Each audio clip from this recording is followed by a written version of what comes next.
स्वस्थ भारत के जीवंत फोन इन कार्यक्रम में आप सभी का बहुत बहुत स्वागत है। नमस्कार। एक महिला की ज़िंदगी में बहुत सारे पड़ाव आते हैं, बचपन से लेके और उसके बाद यौवन की अवस्था में आते हैं, उसके बाद शादी ब्याह जैसे संस्कार होते हैं।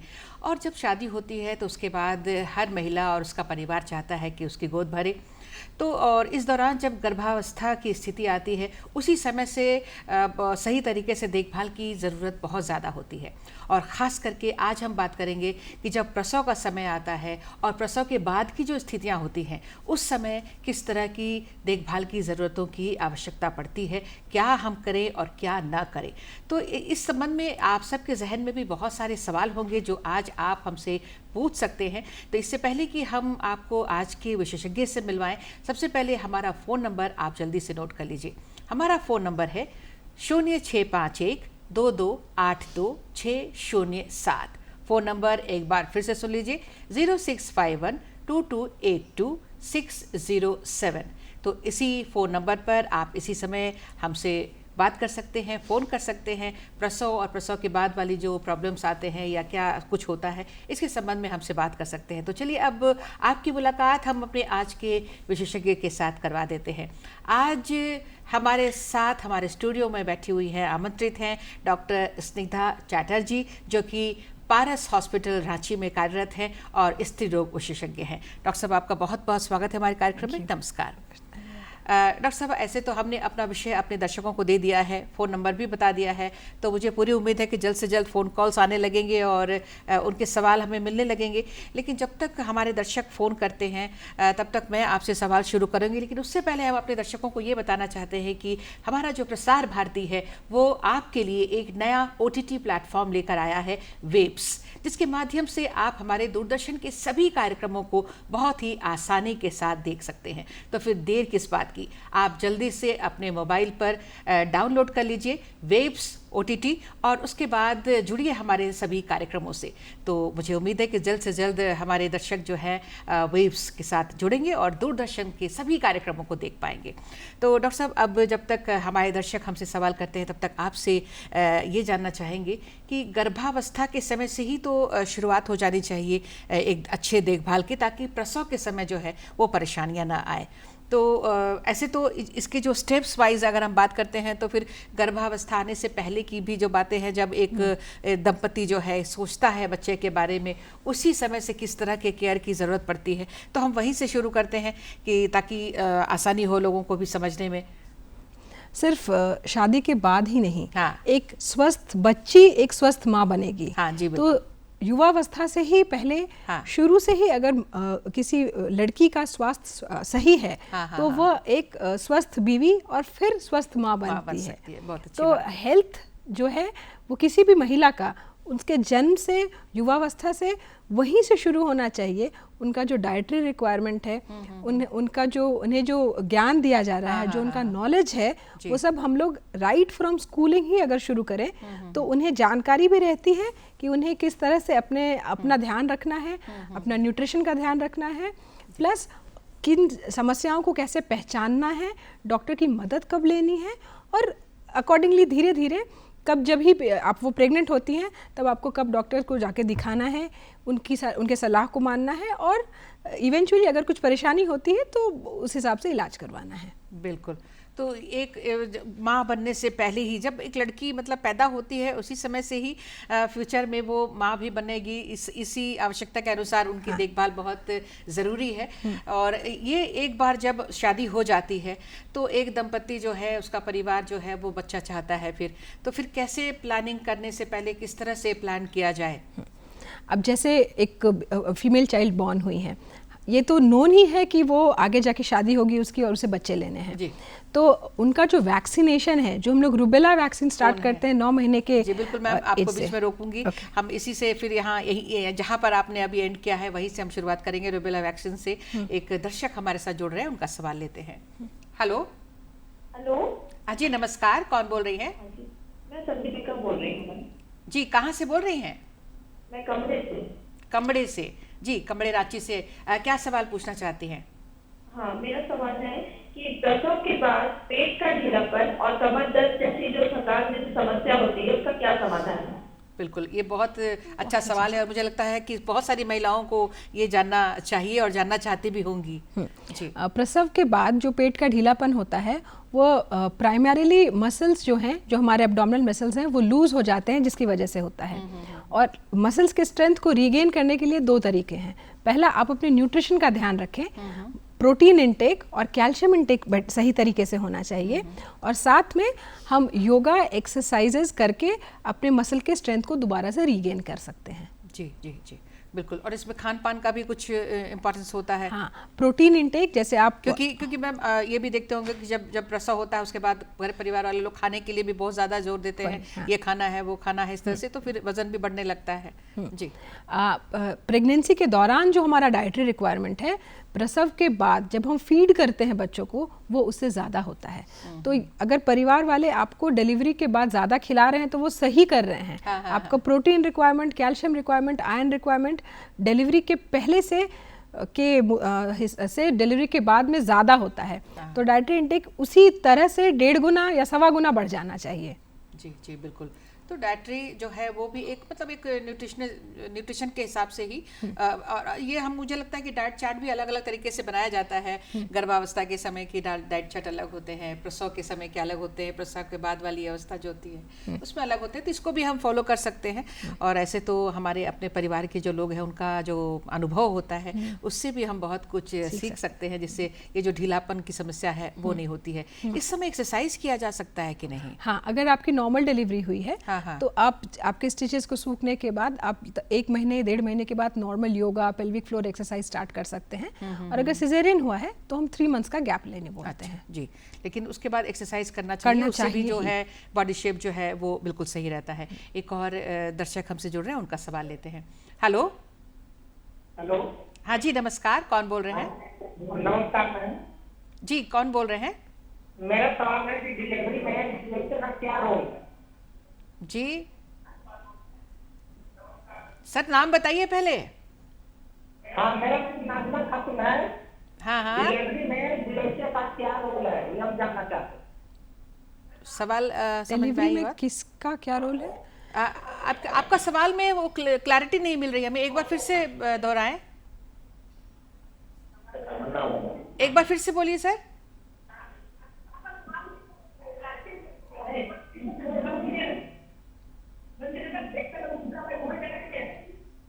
जी, इनकी आवाज़ सही तरीके से मिल नहीं पा रही है हमें। हम चाहेंगे एक बार आप फिर से हमें फ़ोन करें, शायद हम आपको सही तरीके से सुन पाएंगे। इन फ़ोन से पहले मैम जहाँ पर आपको रोका था मैंने, वहीं से अब हम शुरुआत करेंगे। रूबेला वैक्सीन के बारे में कुछ आपने शुरू किया था। हमने जैसे हम सभी बच्चों को MMR का वैक्सीन देते हैं, तो रूबेला एक वायरल डिजीज़ है जो कि पेट में पल रहे बच्चे को भी असर करता है। अच्छा। तो अगर बच्चियाँ पहले से वैक्सीनेटेड हैं तो उनकी डिलीवरी, उनके प्रसव के दौरान या प्रेगनेंसी के दौरान रूबेला इन्फेक्शन या उस रूबेला इन्फेक्शन की वजह से होने वाले कॉम्प्लिकेशंस कम हो जाते हैं। जी जी जी। सिमिलरली हम लोग सर्वाइकल कैंसर वैक्सीनेशन भी पहले बोलते हैं कि आप युवावस्था तक में ही ले लीजिए, शादी से पहले ही कंप्लीट कर लीजिए। ये आपकी सिक्योरिटी, आपकी सेफ्टी के लिए भी ज़रूरी है। जी जी। तो ये 2 वैक्सीनेशंस प्लस आपका नॉर्मल हीमोग्लोबिन, थायराइड, शुगर, ये अगर कंसीव करने के पहले से ही नॉर्मल रहता है तो प्रेगनेंसी में कॉम्प्लिकेशंस होने का चांसेस कम, डिलीवरी के बाद रिकवरी का चांसेस फास्टर हो जाता है। बिल्कुल। तो ये जो वैक्सीन्स भी है जो अलग अलग समस्याओं के लिए बनी है, उनकी भी बहुत महत्वपूर्ण भूमिका होती है, इसलिए इनको भी हमें नज़रअंदाज बिल्कुल नहीं करना है। तो ये जो हम प्रसव के समय की अब हम बात करेंगे, जो हमारा आज का विषय है मेनली, बाकी दर्शक तो हमें फ़ोन कर ही रहे हैं। ये जो जब प्रसव का टाइम आता है धीरे धीरे, तो फिर धीरे धीरे ग्रेजुअली किस तरह से हमें क्या करना चाहिए, इसको थोड़ा विस्तार से हम आपसे जानना चाहेंगे। जब हमारे पास महिलाएं आती हैं गर्भावस्था में, तो हम लोग फर्स्ट विजिट में ही हम स्क्रीन करते हैं कि इन्हें क्या क्या प्रॉब्लम है या आगे क्या हो सकता है। ये उनके फैमिली हिस्ट्री के अकॉर्डिंगली या फिर उनके BMI के अकॉर्डिंगली हम लोग कुछ अनुमान लगाते हैं कि ठीक है ये प्रॉब्लम हो सकती है। इन बातों को पेशेंट के साथ डिस्कस करना, पेशेंट और उनके हस्बैंड भी, उनको भी ये जानकारी हो कि ये यहाँ पर फिर मैं आपको रोकूंगी, हस्बैंड के साथ भी बातचीत करना बहुत ज़रूरी होता है। इसको हम आगे बढ़ाएंगे इस चर्चा को। एक दर्शक जुड़े हैं, उनका सवाल लेते हैं। हेलो। हेलो। हेलो। हाँ जी, नमस्कार, कौन बोल रहे हैं? हम डॉक्टर अंसारी बोल रहे हैं। जी, जी कहाँ से धनबाद बोल? झारखंड से। धनबाद से। जी जी। जी जी सवाल करिए अंसारी जी। मैं जानना चाह रहा हूँ कि डिलीवरी में डीएचए का क्या रोल है?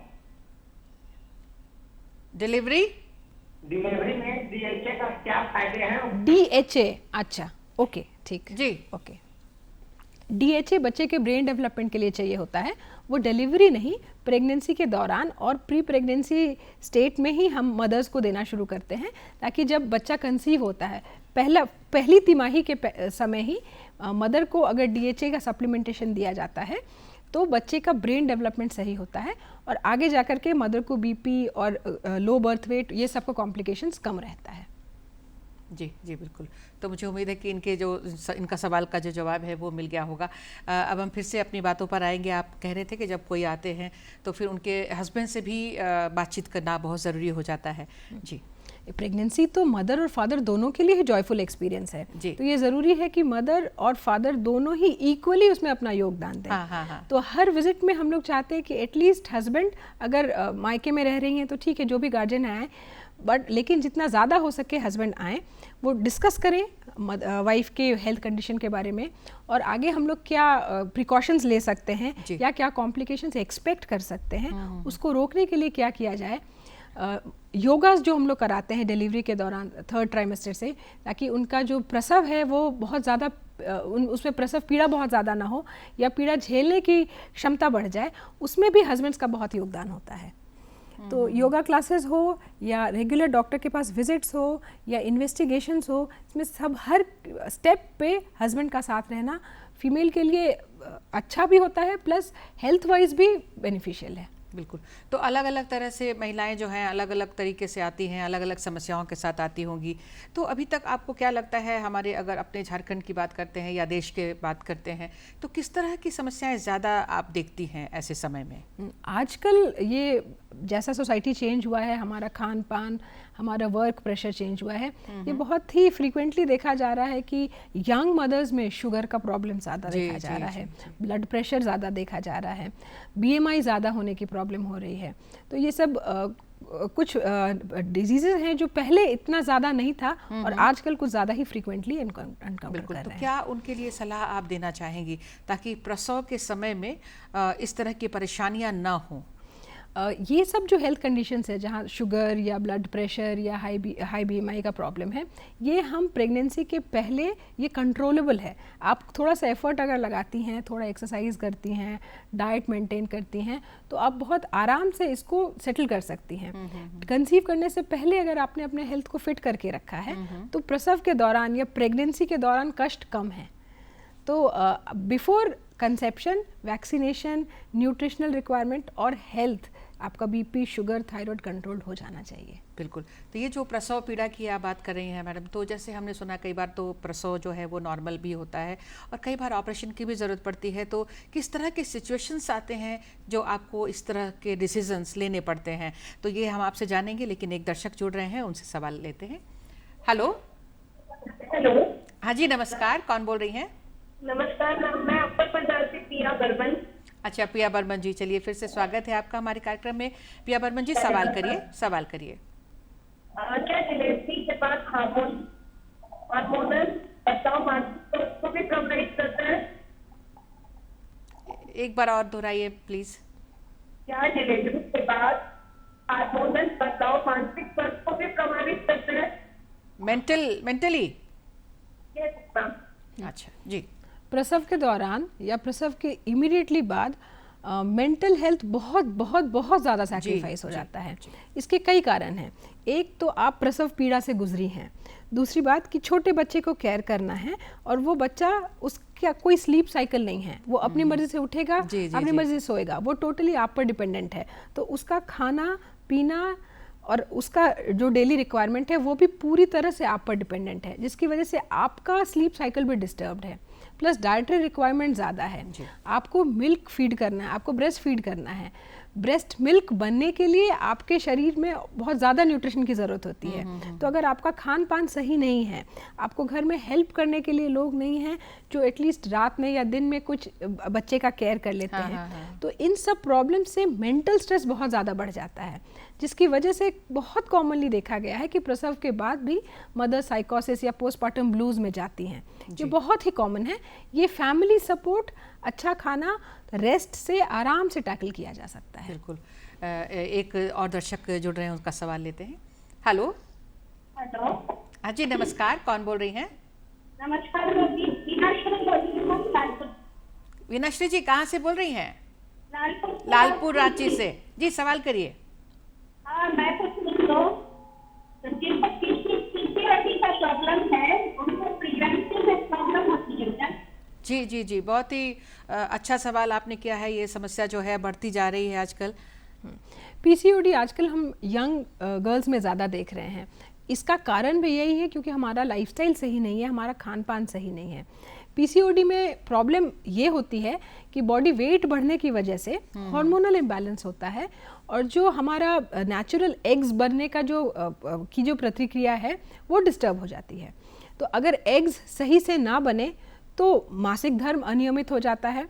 अगर एग्स सही से ना बने तो प्रेगनेंसी होने में प्रॉब्लम हो सकती है। जी, जी, जी। ऐसा नहीं है कि अगर किसी को पीसीओडी हो गया तो अब आगे वो प्रेगनेंसी नहीं हो सकता है, बट पीसीओडी को करेक्ट करना भी बहुत आसान है और पीसीओडी के पेशेंट्स जो हैं उनमें प्रेगनेंसी आउटकम भी काफ़ी अच्छा रहता है अगर वो सही सलाह माने, अगर वो सही लाइफस्टाइल लीड करें। बिल्कुल बिल्कुल। तो पीसीओडी है, इसका मतलब ये बिल्कुल नहीं है कि आगे चलकर बहुत सारी मुश्किलें रहेंगी ही रहेंगी। अगर समय पे पता चल जाता है, समय पे उपचार हो जाता है तो ये भी बिल्कुल ठीक हो सकती हैं और गर्भाधान के लिए कोई इसमें आगे जाने के लिए मतलब कोई दिक्कत नहीं आएगी। एक और दर्शक जुड़ रहे हैं, उनका सवाल लेते हैं। हेलो। हाँ, नमस्कार मैम। हेलो। हाँ जी मैम, नमस्कार। हाँ नमस्कार, कौन बोल रहे हैं? मैं आराधना से लालपुर बोल रही हूँ मैम। जी, सवाल करिए। मैम, मेरा सवाल ये है कि जो थायराइड पेशेंट होते हैं उन्हें क्या प्रेगनेंसी में कुछ प्रॉब्लम भी होती है? थायराइड के लिए? जी, थायराइड हार्मोन जो है वो बच्चे के ब्रेन डेवलपमेंट के लिए बहुत बहुत ज़रूरी है और माइनर डिविएशंस इन थायराइड मतलब थोड़ा सा बढ़ा हुआ है TSH, तो बहुत पैनिक करने की ज़रूरत नहीं है क्योंकि एक छोटी सी गोली विद इन 6 वीक्स आप उसको कंट्रोल भी कर सकती हैं। जी। और थायराइड में जो चेंजेस आते हैं, थायराइड की वजह से कोई बहुत ड्रास्टिक प्रॉब्लम्स नहीं आती हैं प्रेगनेंसी में। जो भी समस्याएं हैं वो इजीली कंट्रोलेबल रहती हैं। लेकिन ये ज़रूर है कि आप प्रेगनेंसी प्लान करने से पहले थायराइड को करेक्ट कर लें। प्रेगनेंसी प्लान करने से पहले थायराइड को कंट्रोल में ले आना है, ये बहुत ज़रूरी है। तो मतलब ऐसा कंट्रोल अगर नहीं होगा तो फिर जो मुश्किलों की बात हम कर रहे हैं वो दिक्कतें आ सकती हैं। जी बिल्कुल। तो अब हम लोग अपनी बातों को बढ़ा सकते हैं जब तक हमारे दर्शक फ़ोन कर रहे हैं। मैंने आपसे पूछा था कि नॉर्मल डिलीवरी और ऑपरेशन में मतलब कैसे इस तरह के सिचुएशंस आते हैं जो आपको सडन डिसीजंस लेने पड़ते हैं, या फिर ये पहले से भी तय होता है कि ये किस तरह से होगा? जब हम पेशेंट को प्रेगनेंसी के दौरान देखते हैं तो हम लोग उनको स्क्रीन करते हैं कि ये लो रिस्क में है, ये हाई रिस्क में है। कुछ फैक्टर्स जैसे उनकी हिस्ट्री, अगर पहले 2 सिजेरियन हुए हैं और ये 3rd प्रेगनेंसी है तो ये हम पहले से अनुमान लगा लेते हैं कि चांसेस रहेगा कि इन्हें सिजेरियन की ही ज़रूरत पड़ेगी। तो उनके लिए सिजेरियन का थ्रेशोल्ड कम होता है, मतलब उन्हें हम बहुत प्रोलॉन्ग नॉर्मल डिलीवरी का ट्रायल नहीं देते हैं। लेकिन कुछ फैक्टर्स है जैसे कि फर्स्ट प्रेगनेंसी है, माइनर थायराइड का प्रॉब्लम है, थोड़ा बहुत बीपी बढ़ा हुआ है, तो यूजुअली हम लोग नॉर्मल डिलीवरी के लिए ही ट्रायल देते हैं। बट हम लोग वॉचफुल रहते हैं कि इन केस कभी लगा कि बच्चे का हार्ट बीट डिप कर रहा है या मदर बहुत कंफर्टेबल नहीं है या मदर को कुछ फिट्स आना शुरू हुआ तो इमीडिएटली इमरजेंसी सिजेरियन की भी ज़रूरत पड़ सकती है। जी जी। तो प्रेगनेंसी के दौरान और प्रसव के दौरान ये डिसीजंस हम लोग ऑन द स्पॉट उसी मोमेंट में लेते हैं कि इस मदर और बच्चे के लिए सेफ क्या रहेगा। जी बिल्कुल बिल्कुल। इस चर्चा को हम आगे और बढ़ाएंगे। एक दर्शक जुड़ रहे हैं, उनका सवाल लेते हैं। हेलो। हेलो। हाँ जी, नमस्ते, कौन बोल रही हैं? जी नमस्ते मैम। जी, कौन? पिंकी सिंह बोल रहे हैं, डाल्टनगंज से। अच्छा, पिंकी सिंह जी, डाल्टनगंज से। जी, सवाल करिए पिंकी जी।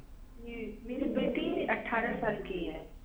वो ना पीरियड के समय बहुत ज्यादा पेन होता है, एकदम असहनीय दर्द होता है जी। बस उसी के लिए चाह रहे हैं, उसी के लिए। अच्छा जी, ठीक।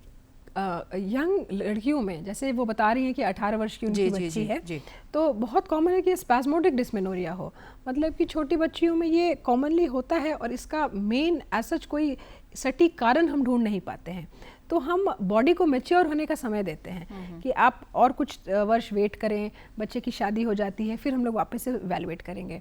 लेकिन ये ज़रूरी है कि इन्वेस्टिगेशंस कराकर और कोई प्रॉब्लम तो नहीं, क्या ये प्राइमरी डिस्मेनोरिया ही है, ये ज़रूर से सुनिश्चित कर लें। कई बार होता है कि हम इस धोखे में रह जाते हैं कि अच्छा छोटी बच्ची है, बच्चों को तो दर्द होता ही है, लेकिन अंदर में कहीं एंडोमेट्रोसिस या चॉकलेट सिस्ट ग्रो कर रहा था। तो इन्वेस्टिगेशंस करा करके अगर कोई एक सटीक कारण समझ में आ जाता है कि अच्छा इस कारण से बच्चे को कष्ट था, तो हम उस हिसाब से इलाज करते हैं। अगर सारा इन्वेस्टिगेशंस नॉर्मल है, कहीं कुछ भी नहीं है, तो हम लोग सिर्फ सपोर्टिव ट्रीटमेंट दे करके वेट करते हैं बच्चे के बॉडी को और थोड़ा मैच्योर होने के लिए। जी बिल्कुल।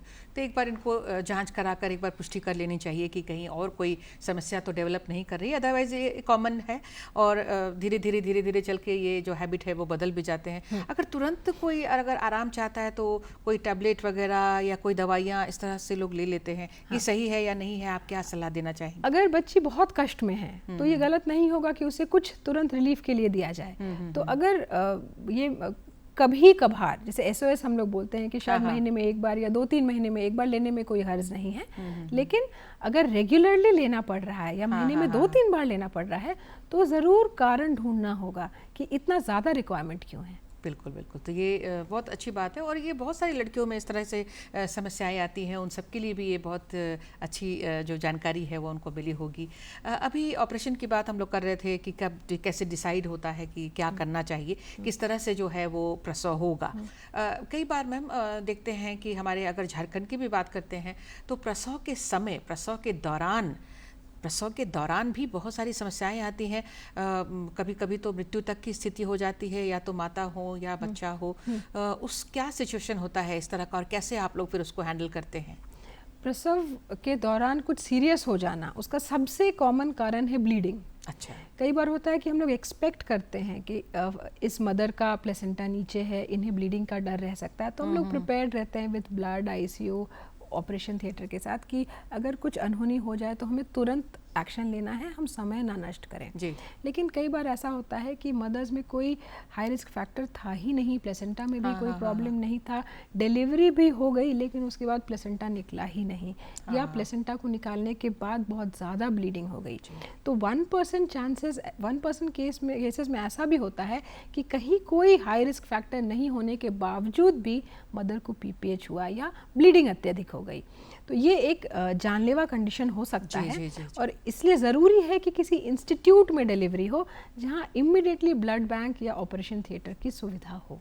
बिल्कुल। और इसीलिए हम और हमारी सरकार भी संस्थागत प्रसव पर जोर देती है कि भाई सारी जानकारियाँ हम देते हैं, जागरूकता फैलाने की कोशिशें हो रही हैं। हम भी अपने कार्यक्रम के माध्यम से जागरूकता फैलाते हैं कि घर में जो डिलीवरी की जाती है वो सब बहुत ही खतरनाक हो सकते हैं कई बार, इसलिए संस्थागत डिलीवरी हो तो ये सब जो अचानक भी जो परिस्थितियाँ आती हैं इस तरह की, उनसे हम बहुत आसानी से निपट सकते हैं और ये जो कुछ खतरनाक होने वाला है उसे हम रोक सकते हैं।